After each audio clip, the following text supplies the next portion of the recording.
Hey, I'm John Coley with Lake Martin Voice Realty. I'm standing here by a beehive and I'm going to introduce Tony Goss in a second. But those of you who know me know that I've always wanted to do a beekeeping operation and get a little honey. And so I met Tony through the lakemartin.com forum, and he agreed to take me out and show me a little bit about beekeeping.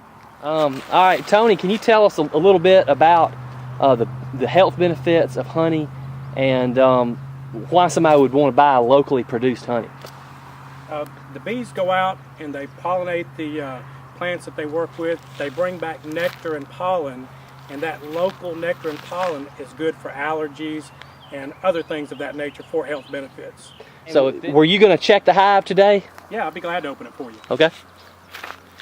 You always want to enter the hive from the back. They're coming in, landing on the front, so we don't want to disturb their work. Generally, we just pop the hive off. You'll see you've got some bees there. All right, what's that top of that hole there for? This is an inner cover.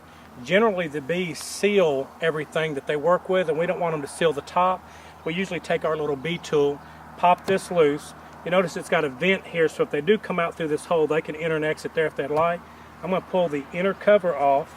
That's where you'll find most of your bees. I recently stacked this hive so the bees would have a larger home to work with. So there's not a lot of activity here, but let's pull up a few frames and see what we can see there.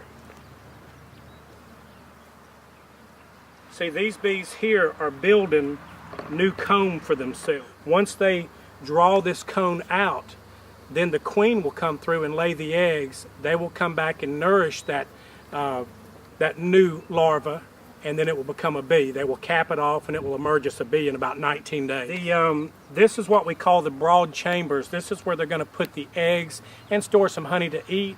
But once we stack the next unit on top, which is called a super, that's where they'll be putting the honey. Oh, okay.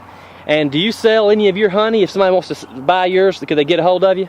We do. That's not a big thing that we try to do, but it is a benefit of having the honey.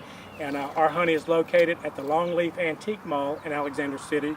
And they can also give me a call at 256-749-3355.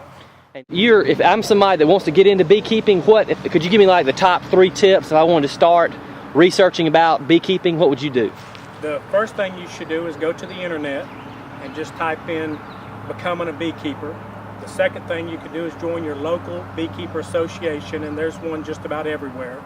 And the third thing is to take any courses you can find, whether it's on the internet or at your local college. Okay, well, thanks a lot, Tony. We appreciate it. Thank you.